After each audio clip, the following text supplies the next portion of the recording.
You're being ignored in meetings, your ideas get credited to someone else, and the person who gets promoted, you know they're not smarter than you. They just seem to have some invisible pull that you don't. That's not luck. That's influence. And today I'm going to show you exactly how it works and how to use it without playing dirty. Here's the thing most people get wrong. They think influence means politics, manipulation, stepping on people. But that's not what quiet influence looks like. Real influence is so subtle, the other person doesn't even know it's happening. And when you learn it, everything changes.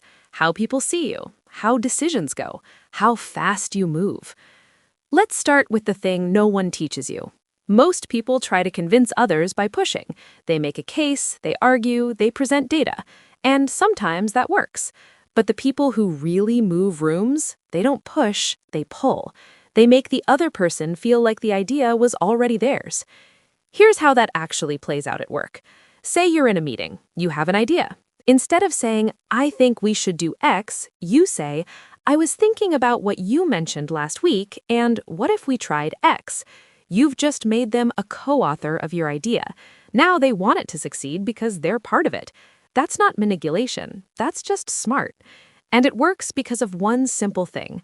People support what they helped create. Remember that. Now, here's the second piece, and this one is underrated.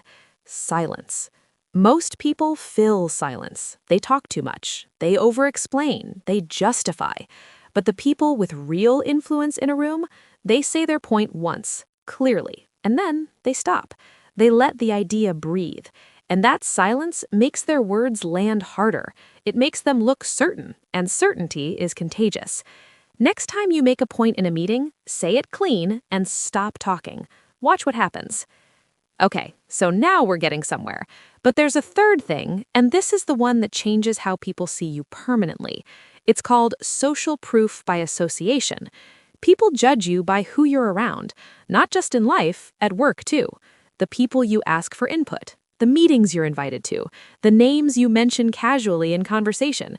These all signal status, and you can engineer this.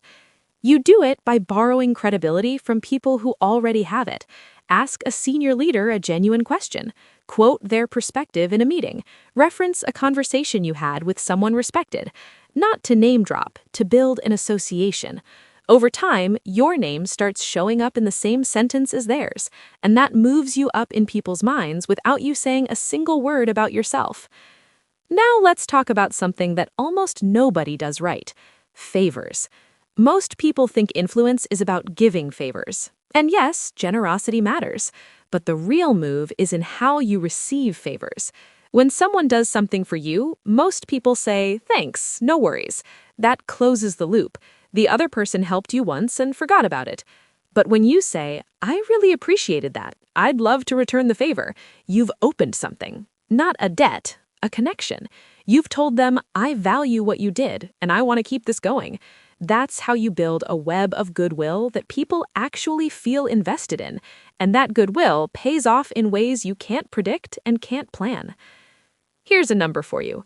A 2022 study found that people are 74% more likely to advocate for someone who has helped them in the past, not because they owe them, because they feel connected to them.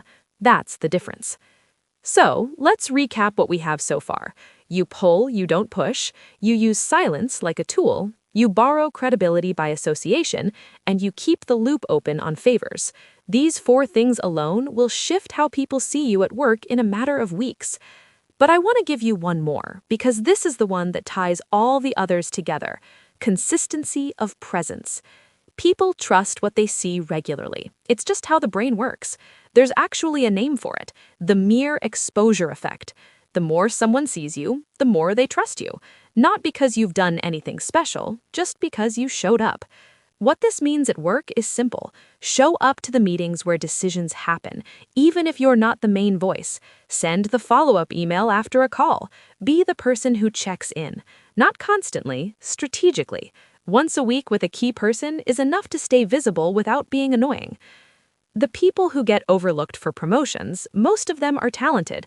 That's not the issue. The issue is they're invisible until they want something, and by then, it's too late.